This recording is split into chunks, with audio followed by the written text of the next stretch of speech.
Hi everybody, I wanted to make a quick video to show you how you can add spelling tests into your Schoology course. This allows students to take their spelling tests online and then you get their results immediately, right away. So whichever course you're going to be adding that test to, just go ahead and go to that course and then you're going to choose Add Materials and you're going to want to choose that puzzle piece right here to add assessment. Once you're in here, you're going to name your assessment. So second grade, unit 2, lesson 10, spelling test. Add a due date if you'd like, how many points it's worth, enable those submissions, make sure you choose the category. In my PowerSchool, it goes in as a test, so I'm going to choose test, and then go ahead and click create. Here's where you can do all the setup. If you'd like to have the questions shown right at the start of the test, you can do that here. For my students, I have the questions shown for each, or the instructions shown for each question, but you could definitely do that here. You can pick your size. Maybe your instructions might be listen to each word and type the correct spelling. You can listen to each word as many times as you need to.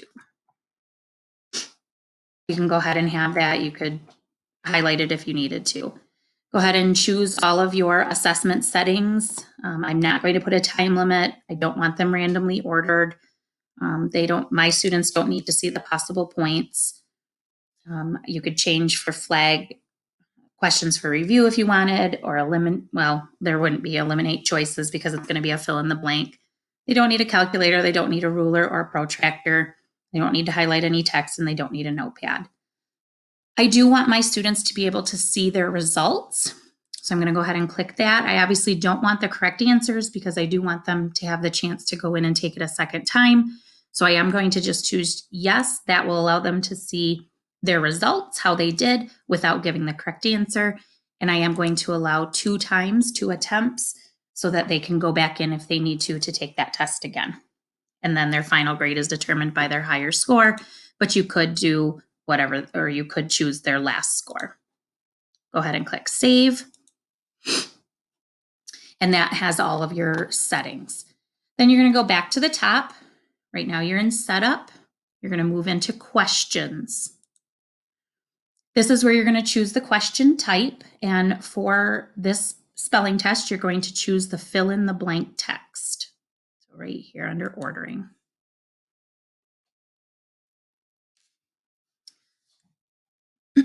So it tells you how to use the fill in the blank, but basically you create a blank with an underscore, and then that will create a answer blank for them to type into.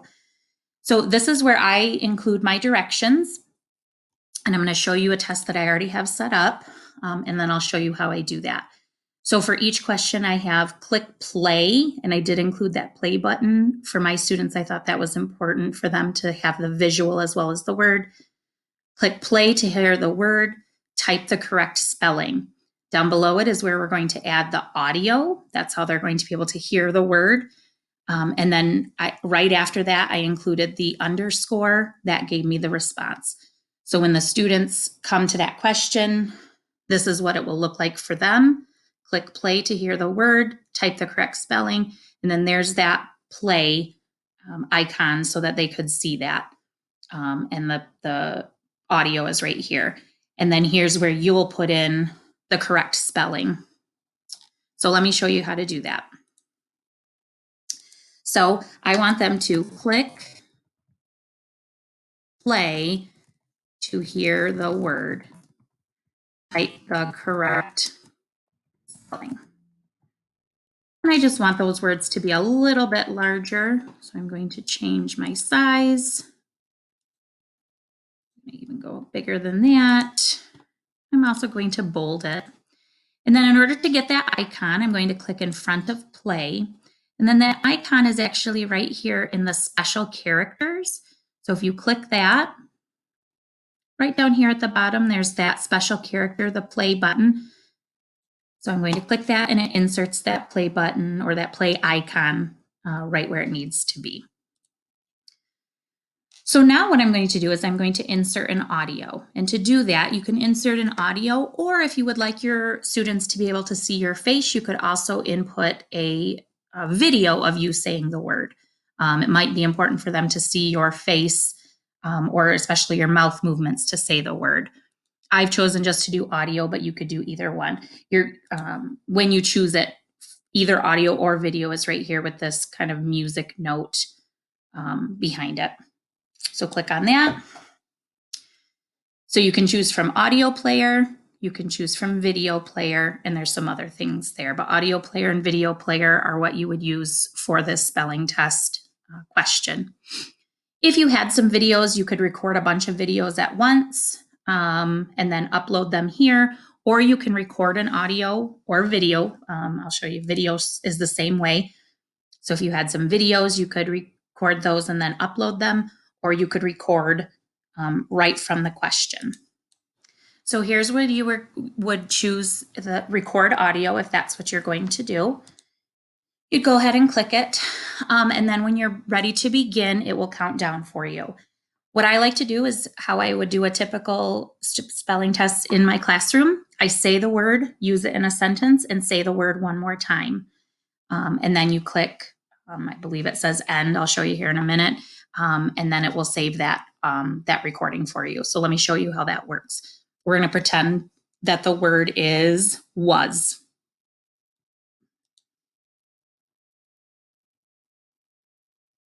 Was. She was at school today. Was. So as you can see, I recorded, I said the word, a sentence, the word again, and then you click finish.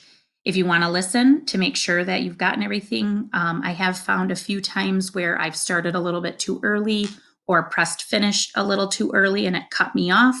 So it is a good idea to go back and listen to those. And the nice thing is you can do that right away. So you can go ahead and press play and listen to it.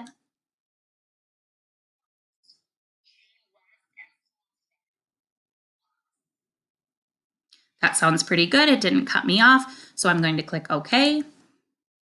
That's going to load my sound for me. The other nice thing is that I can choose how I want it. So maybe you don't want that icon. This is the way I wanted it to be shown for my students, but maybe you want it to look like a button. Maybe you want it to say that. Maybe you want it to be minimal, so it's just this. You can kind of choose. You can even display it as text. We had a spelling test where it was contractions, and I wanted them to have a little bit of a hint. So I had the original word where I said, for example, can't. I would say can't, use it in a sentence, can't again. But then I wanted to give them a little bit of a hint since it was contractions. So I made another audio where it was a hint. And then they could choose that to have the hint that the word can't is a contraction for cannot. So you could make a word and maybe you just want it to say play. So then this is what it would look like. So it's kind of up to you. You get to choose how you want that displayed. And of course, you just want to make sure that your directions indicate that for the students. So I like to have the button to press play. Once you're ready and you have that set, go ahead and click OK. And as you can see, it inputs that right into your question. Now, in order to have the response, you want to make sure that you click after and I guess it doesn't matter, but what you want to do is you want to do an underscore where you on your keyboard press shift and the dash button next to the 0. That will provide an underscore, which will then give you a blank space. I don't really like it here next to the question because then I'm worried that students won't press play. So I don't like it there. So I'm going to backspace, and that deleted the wrong thing. So because I accidentally deleted that, I'm going to go in and just record that new audio again.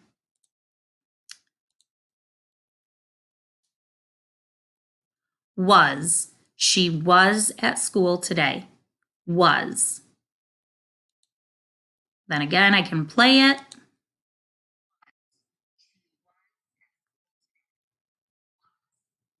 Still sounds okay, so I'm going to okay it.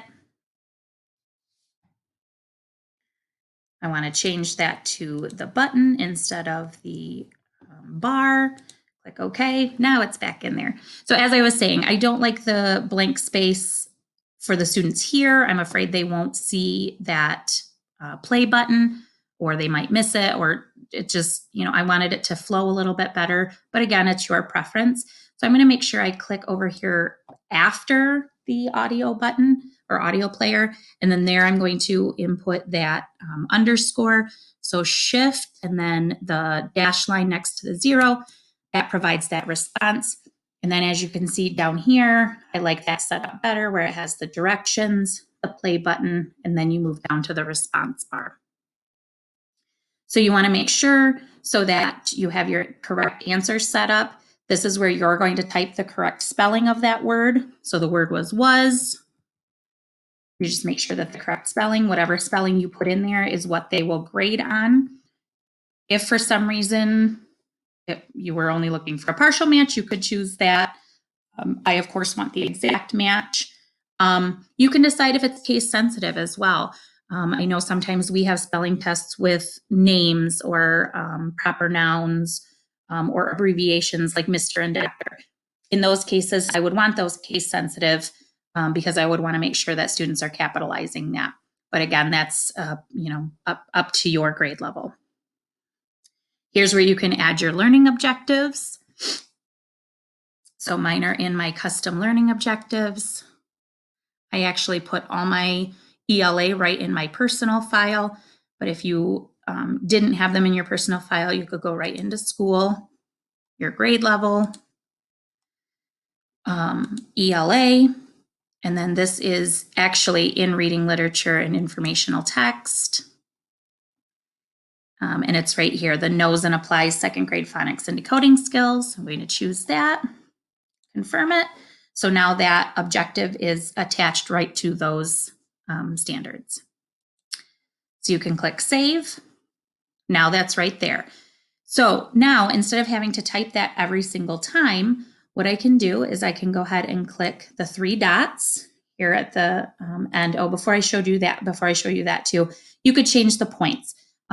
Your test might be worth, each question might be worth 2 points or 5 points. However, you do that in your classroom, you can change those points right here. Mine is just worth 1 point, so I'm going to leave that there. Now you can go in and click on those 3 dots. And what I'm going to do is I'm just going to copy. That leaves all of my formatting as well as the question. Now, when you look here, it doesn't look like it's there, but once we click in there, it will be. So when we click in there, you can see it's got those directions there again. Click play to hear the word, type the correct spelling. The only thing that I have to change is that button audio bar, or again, if you chose to put a video. So you can click it, and then you're going to go right back into that music note. And you're just going to record a new audio or a new video. I'm going to change mine to a button again, and I'm going to record that audio. Let's say this time the word is this. So I would say the word, use it in a sentence, say the word, and then click finish. This is my favorite book. This.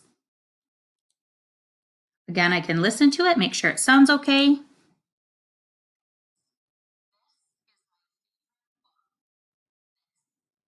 Sounds good. So I'm going to okay it. This is how I want it to look. So I'm going to click OK. And now it puts it in there. The response box is still there. So now if I wanted to check, I could check and see.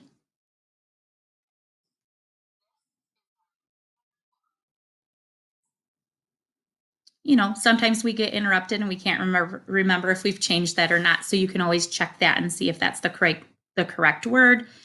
And then, of course, we want to change the spelling to match the word that they're being tested on. And again, if you had something that was case sensitive, you could make that case sensitive so that they would have to have a capital letter. And that might be where partial match comes into play. Click save. And now you have 2 questions. And again, if your spelling test has 10 words, you can just go ahead and click copy again. It would copy that question, go in and change your audio or video, change the correct spelling for the answer. And before you know it, you have an entire spelling test. And the nice thing is that once they submit it, those grades will come right to you in the grading already corrected. You don't have to correct them. So hopefully you get a chance to use that for spelling tests, whether we're in school or virtual. It's a great way to get them used to using Schoology.